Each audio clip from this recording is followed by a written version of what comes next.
Good morning all of you. Last time हम agro forestry plantation को discuss कर रहे थे। एग्रो फॉरेस्ट्री प्लांटेशन का सिंपली मीन है कि practice of agriculture and forestry on the same piece of land. इसके अलावा भी लाइव स्टॉक या एनिमल्स कंपोनेंट भी एग्रो फॉरेस्ट्री सिस्टम के अंदर हो सकते हैं।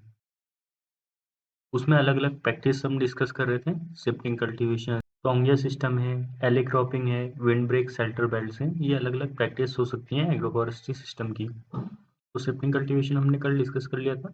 आज फिर उसके बाद है टोंगिया सिस्टम। शिफ्टिंग कल्टीवेशन के नेगेटिव इफेक्ट की वजह से एक दूसरी कल्टीवेशन मेथड की ज़रूरत महसूस हुई और शिफ्टिंग कल्टीवेशन का एक इम्प्रूव्ड या फिर कह सकते हैं मॉडिफाइड वर्जन टोंगिया सिस्टम के फॉर्म में निकल के आया। 1850 के आसपास बर्मा में, जो अब अलग देश है म्यांमार, वहाँ पे ये सिस्टम सबसे पहले टीक प्लांटेशन के साथ में स्टार्ट किया गया था। टोंगिया एक बर्मीज वर्ड है जिसकी मीनिंग है हिल कल्टीवेशन। टोंग का मतलब है हिल, या का मतलब है कल्टीवेशन। क्योंकि ये सिस्टम बर्मा हिल्स में सबसे पहले स्टार्ट किया गया था, इसलिए इसका नाम हिल कल्टीवेशन रखा गया।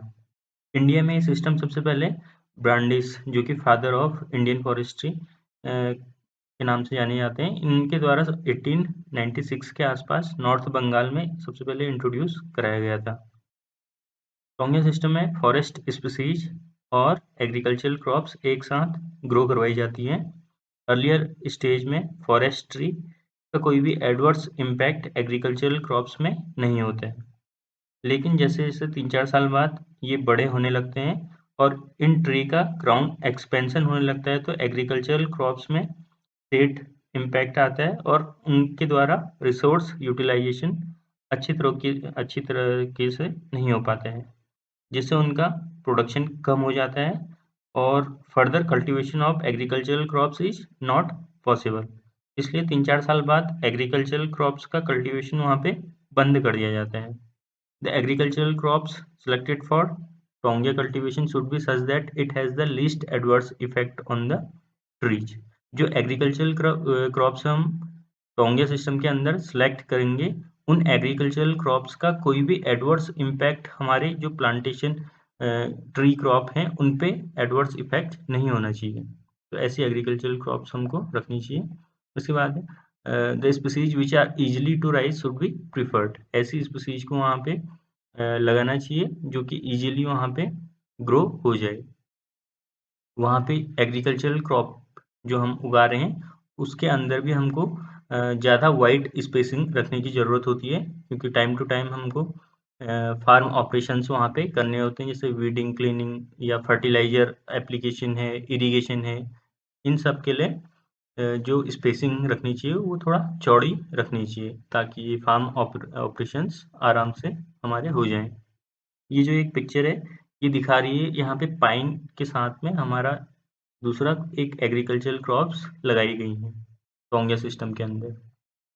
टाइप्स ऑफ टोंगिया सिस्टम की बात करें तो जनरली ये 3 टाइप के हमको देखने को मिलते हैं: डिपार्टमेंटल टोंगिया, लीज्ड टोंगिया और विलेज टोंगिया।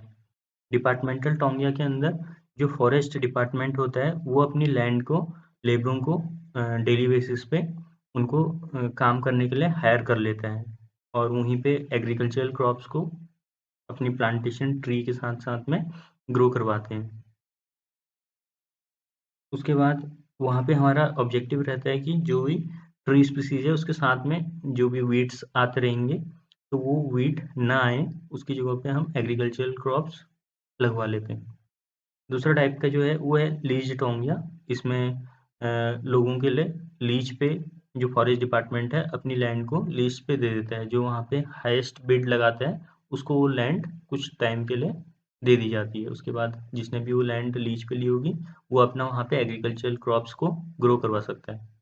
तीसरे टाइप का होता है विलेज टोंगिया। इसमें जो फॉरेस्ट डिपार्टमेंट है वो अपनी फॉरेस्ट लैंड को, जो भी विलेजर्स फॉरेस्ट के अंदर रहते हैं उनको ये लैंड दे देता है। पर हाउस होल्ड करीब 0.8 से 1.5 हेक्टेयर लैंड पर हाउस होल्ड दे दी जाती है।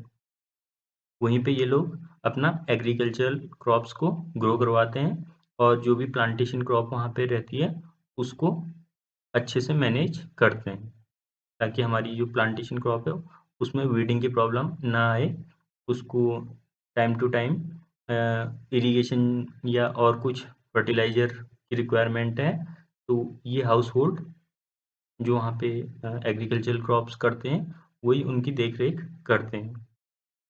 इसके भी कुछ एडवांटेजेज हैं, टोंगे सिस्टम के कुछ डिसएडवांटेजेज हैं। एडवांटेजेज में artificial regeneration of forest is obtained cheaply, problems of unemployment are solved, helps toward the maximum utilization of site, low cost method of forest plantation establishment, in every case highly remunerative to the forest department, provision of food crop from forest land and weed climber growth etc is eliminated। ये सब advantages होगी इस system के अंदर। Disadvantages of Tonge की बात करें तो loss of soil fertility and exposure of soil, danger of epidemics, legal problem creation, susceptibility of land to accelerate erosion increases, and it is a form of exploitation of human labor। उसके बाद next agro forestry practice है एले cropping. एले cropping को hedgerow intercropping भी कहा जाता है। इसमें ऐसे ट्रीज को जो लेग्यूमिनस शॉर्ट हाइट के होते हैं उन ट्रीज को एग्रीकल्चरल क्रॉप्स या वेजिटेबल के साथ में ग्रो किया जाता है। इस सिस्टम के अंदर ट्रीज को हैज के फॉर्म में वाइड रोज में प्लांट किया जाता है और जो अंदर इंटर स्पेस बचता है जिसे हम एले कहते हैं उसमें क्रॉप को प्लांट किया जाता है। जब एग्रीकल्चरल क्रॉप्स का क्रॉपिंग सीजन रहता है उस टाइम पे ट्री की प्रूनिंग कर ली जाती है और लीव्स और ट्विग्स को एज ए मल्च और ग्रीन मैन्योर यूज कर लिया जाता है, जिससे सॉइल सरफेस का इवेपोरेशन कम हो जाता है, वीड ग्रोथ कम हो जाती है और ऑर्गेनिक मैटर और न्यूट्रिएंट सॉइल में ऐड हो जाते हैं। इसके अगर इम्पोर्टेंट स्पीसीज की बात किया जाए तो ग्लेरिसीडिया सैपियम है, सजबानिया सजबैन है, ल्यूसिना ल्यूकोसिबेला है, केजानस कजान है। ये सब एले क्रॉपिंग के अंदर ट्री स्पीसीज ग्रो कराई जाती हैं। ये जो सिस्टम है एले क्रॉपिंग ये अभी एक नया सिस्टम है एग्रो फॉरेस्ट्री सिस्टम के अंदर और इसमें भी हाई इकोनॉमिक रिटर्न की पॉसिबिलिटी रहती है। The system has been introduced in the semi-arid region of Maharashtra and Madhya Pradesh, where subabul has been grown as a hedge in some farms। अगर leaves हम ट्री की काट के powder में use कर लेंगे तो it can not be available for mulch और green manure. In such case improvement in the soil fertility is not achieve. जो हम पाउडर या लीव्स सॉइल में मिक्स कर ले रहे थे और वहाँ से वो डिकम्पोज होके न्यूट्रिएंट्स सॉइल में रिलीज करता, वो अगर हम रिमूव करके उसको जानवरों को एज ए फॉडर खिला दे रहे हैं तो फिर सॉइल फर्टिलिटी हमारी नहीं बढ़ पाएगी। फिर अगर कैरेक्टरिस्टिक ऑफ स्पीसीज फॉर एले क्रॉपिंग की बात करें तो ये जो ट्री स्पीसीज होनी चाहिए सबसे पहले तो वो लेग्यूमिनस होनी चाहिए, जिससे कि जो सॉइल की फर्टिलिटी है वो इंक्रीज हो जाए थ्रू द नाइट्रोजन फिक्सेशन। दूसरा ये ट्री का जो क्राउन होना चाहिए वो कम होना चाहिए ताकि ज़्यादा से ज़्यादा सनलाइट जो है वो हमारी क्रॉपिंग एग्रीकल्चरल क्रॉप्स के लिए अवेलेबल हो पाए। जब हम इस ट्री को प्रून करेंगे तो उसके बाद वो दोबारा से रैपिडली उसमें कोपाइसिंग एबिलिटी होनी चाहिए। उसका जो रूटिंग सिस्टम होना चाहिए वो डीप रूट सिस्टम होना चाहिए ताकि जो सॉइल के लोअर जोन है डीप जोन्स वहाँ से जो ट्री हैं वो इजीली अपना न्यूट्रिएंट और सॉइल मॉइस्चर एब्जॉर्ब कर लें। ऊपर ऊपर वाली जो लेयर होती हैं वहाँ से एग्रीकल्चरल क्रॉप्स अपना न्यूट्रिएंट और मॉइस्चर ले लेगी, तो वहाँ पे कोई भी कंपटीशन एग्रीकल्चरल क्रॉप्स के साथ में नहीं होगा अगर डीप रूटिंग सिस्टम होगा तो। इन ट्रीज का जो डिकम्पोजिशन रेट है लीफ लिटर का वो फास्ट होना चाहिए। इस सिस्टम के एडवांटेज की बात की जाए तो इसके अंदर जो एग्रीकल्चरल क्रॉप्स हैं उनका परफॉर्मेंस इम्प्रूव्ड हो जाता है क्योंकि जो ट्री की रूट्स हैं या लीव्स हैं और जो भी उसका ऑर्गेनिक मैटर है वो सॉइल में ऐड होते रहता है जिससे कि सॉइल के न्यूट्रिएंट्स इंक्रीज हो जाते हैं और जिससे कि क्रॉप का परफॉर्मेंस बढ़ जाता है। इसमें केमिकल फर्टिलाइजर हमको अलग से डालने की ज़रूरत नहीं होती है और रिडक्शन इन इरोजन लॉस। इसके अलावा हमको फॉडर, फायरवुड ये सब भी वहाँ से ट्री से मिल जाता है एज ए अदर प्रोडक्ट। इसके अलावा वीट कंट्रोल हो जाता है क्योंकि बहुत स्पेस यहाँ पे बचता नहीं है, जिसके कारण वीट का जो कंट्रोल है वो हो जाता है। इस फोटोग्राफ में भी आप एले क्रॉपिंग को समझ सकते हैं। एले का मतलब है लाइन, ट्री और क्रॉप्स दोनों को लाइन के फॉर्म में मैनेज किया गया है। पहली दो फोटोग्राफ में ट्री की लाइंस के बीच में एग्रीकल्चरल क्रॉप्स ग्रो करवाई जा रही हैं। इसके बाद नेक्स्ट टॉपिक है causes for failure of plantation. कभी-कभी हम इतनी मेहनत करने के बाद भी जो हमारा प्लांटेशन है वो फेल हो सकता है। हम सीड और चार्ट डेवलप करते हैं, फिर वहाँ से सीड कलेक्शन करते हैं, नर्सरी बनाते हैं, नर्सरी में सीडलिंग्स को एक बेड से दूसरे बेड में शिफ्ट करते हैं, ट्रांसप्लांट बेड में उसकी प्लांटिंग ऑफ करते हैं और फिर जाके प्लांटेशन तैयार होता है। लेकिन ये प्लांटेशन कुछ रीजन्स की वजह से कभी-कभी फेल हो जाता है। ये जो रीजन्स हैं इनको बेसिकली 4 कैटेगरी में डिवाइड कर सकते हैं। पहला है टेक्निकल रीजन, दूसरा है इंजरी टू प्लांटेशन, थर्ड होता है इनएडिक्वेट सुपरविजन, फोर्थ होता है फाइनेंशियल प्रॉब्लम। पहले देखते हैं technical reasons. Plantation may be unsuccessful if the species is planted on the wrong site, unsuitable to climate and soil condition of the locality. Plantation unsuccessful तब हो सकता है अगर उस स्पीसीज को हम उसके प्रीफर्ड एग्रोक्लाइमेटिक जोन में न ग्रो करवाकर दूसरी एरिया में हम उसको ग्रो करवाने की सोचते हैं। तो हर प्लांट स्पीसीज की अपनी क्लाइमेटिक और एडेफिक रिक्वायरमेंट होती है जिसमें वो सक्सेसफुली ग्रो एंड डेवलप कर सकता है। जैसे पाइन, ओक, ये टेम्परेट रीजन के प्लांट हैं और ट्रॉपिकल कंडीशन में ग्रो नहीं हो सकते हैं। ऐसे ही साल, शीशम, टीक ये टेम्परेट रीजन या सब एल्पाइन कंडीशन में ग्रो नहीं कर सकते हैं। इसलिए जो स्पीसीज जिस क्लाइमेट या सॉइल कंडीशन के लिए सूटेबल है उसी एरिया में प्लांट की जानी चाहिए। इसके अलावा अगर बहुत कमजोर या इंजर्ड सीडलिंग को प्लांट करने की सोचते हैं तो प्लांटेशन अनसक्सेसफुल हो सकता है। इसके अलावा रॉन्ग टाइम पे अगर प्लांटिंग कर रहे हैं तब भी प्लांटेशन अनसक्सेसफुल हो सकता है। स्पीसीज को प्लांट करवाना था मानसून सीजन में और हम उस स्पीसीज को प्लांटेशन कर रहे हैं मई जून में जब सॉइल में सबसे कम मॉइस्चर अवेलेबल होता था, तो प्लांटेशन विल बी अनसक्सेसफुल। ऐसे ही अगर एवरग्रीन स्पीसीज या हाई ट्रांसपिरेशन रेट वाली स्पीसीज को एरिड रीजन में हम प्लांट करें तो भी प्लांटेशन अनसक्सेसफुल हो सकता है क्योंकि एरिड रीजन में पानी की पहले से ही कमी है और एवरग्रीन स्पीसीज क्या करेगी, साल भर ट्रांसपिरेशन करती रहेगी, तो फिर वहाँ पे अनसक्सेसफुल हो जाएगा। ऐसी नेग्लेक्ट ऑफ वीडिंग या वीडिंग में अगर देर होगी तब भी फॉरेस्ट प्लांटेशन फेल हो सकता है क्योंकि प्लांटेशन साइट पे ग्रासेज, वीड्स ये ट्रीज सीडलिंग्स के साथ में रिसोर्स के लिए कंपटीशन करने लगते हैं जिससे सीडलिंग सफ़र करने लगती है और डाई हो जाती है। इसलिए 3-4 सीजन तक का जब तक सीडलिंग कैपेबल ना हो जाए against the weed and grass competition तब तक वीडिंग की जानी चाहिए। अगर फील्ड में प्लांटेशन साइट पे लार्ज स्केल प्लांटेशन से पहले स्पीसीज ट्रायल करवाए जाएं तो फेलियर से बचा जा सकता है। इससे पता चल जाएगा कि वो स्पीसीज उस एरिया में ग्रो कर भी पा रही है या नहीं ग्रो कर पा रही है। इसके अलावा timing of plantation, timely weeding, irrigation, application of fertiliser, insecticide और केयरफुल प्लानिंग के द्वारा जो प्लांटेशन है उसको सक्सेसफुल बनाया जा सकता है। इसके बाद second cause for failure of plantation है इंजरी टू प्लांटेशन। अगर हमारे प्लांटेशन को किसी भी टाइप का इंजरी होती है तो उससे जो हमारा प्लांटेशन है वो अनसक्सेसफुल हो सकता है। All plantation need protection from grazing and fire incidences.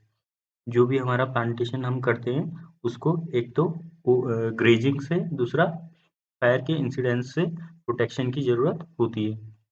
Plantation के अंदर फायर प्रोटेक्शन मेजर के लिए एक स्पेशल अरेंजमेंट वहाँ पे होना चाहिए, जैसे फायर लाइन वगैरह प्लांटेशन के अंदर हमारा डेवलप्ड होना चाहिए क्योंकि हमारा जो भी कैपिटल हमने लगाया है उस प्लांटेशन के अंदर और उसके बाद जितना भी उसमें इंटरेस्ट आया है, जितना भी प्लांट ग्रो हुआ है, दोनों का दोनों लॉस्ट हो जाएगा अगर वहाँ पे fire incidents time to time होते रहते हैं।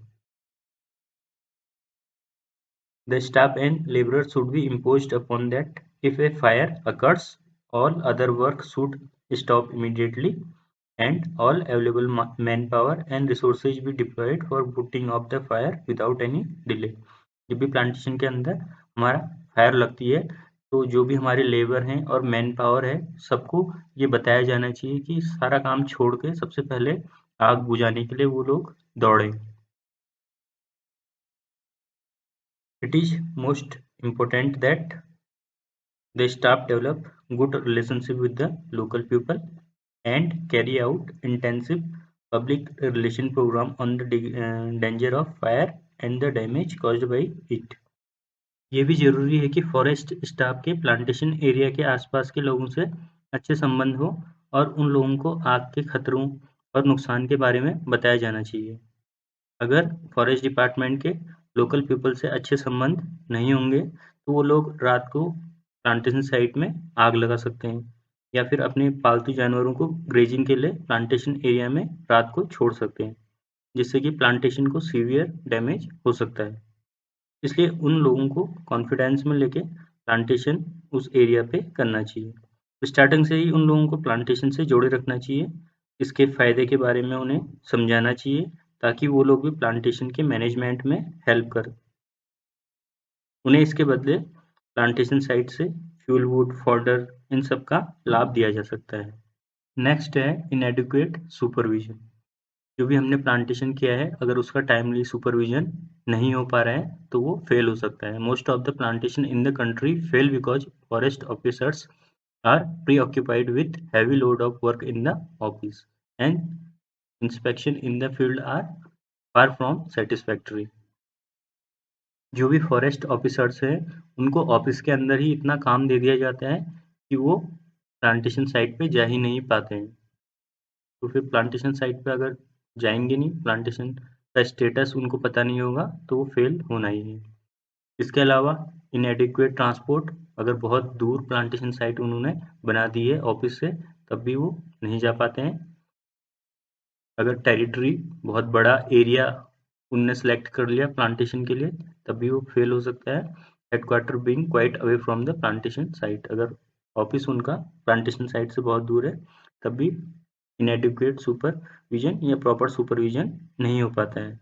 लेकिन जो फॉरेस्ट इंचार्ज है उसको ये भूलना नहीं चाहिए कि फॉरेस्ट प्लांटेशन का सुपरविजन प्रॉपर मैनेजमेंट के लिए ज़रूरी है, जिससे वहाँ पर टाइमली टेंडिंग ऑपरेशन किए जा सकें और प्लांटेशन साइट में actual requirement field site visit से ही पता चल सकती है। इसके बाद लास्ट है financial problem. Sufficient funds in India are not provided for maintenance of previous year young plantation which is in a state of neglect suffer and die later on। जो भी सफिशिएंट फंड है plantation को manage करने के लिए वो government के द्वारा टाइमली रिलीज नहीं किए जाते हैं, जिससे कि जो हमने प्लांटेशन कर दिया अगर उसमें टाइमली वीडिंग क्लीनिंग ये सब नहीं होंगे तो वो डाई हो सकता है।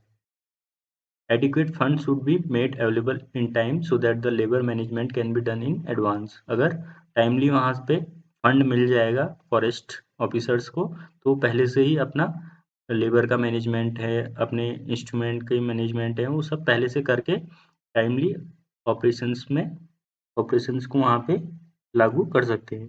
Sometimes targets are imposed on foresters which are achieved through in quantity but poor in quality। कभी कभी टारगेट दे दिए जाते हैं फॉरेस्टर्स को कि इतने इतने एरिया में तुमको प्लांटेशन करना है, वो प्लांटेशन तो कर देते हैं लेकिन वो जो प्लांटेशन होता है वो क्वालिटी में अच्छा नहीं होता, केवल क्वांटिटी में होता है, तो फिर आगे जाके डाई भी हो सकता है। Plantation activity is mostly a seasonal activity. It cannot be modified to suit the administrative convenience। Plantation activity एक सीजनल एक्टिविटी है जिसको टाइम के संग किया जाता है। ये नहीं कि जब गवर्नमेंट अपना पैसा रिलीज करेगी, जैसे मार्च वार्च में ज़्यादा काम गवर्नमेंट के होते हैं तो उस टाइम पे ये नहीं किया जा सकता। इन सबको एक बेटर वे में मैनेज किया जा सके इसके लिए ज़रूरी है कि पहले से एक केयरफुल प्लानिंग होनी चाहिए। तो आज क्लास यहीं पे एंड करते हैं।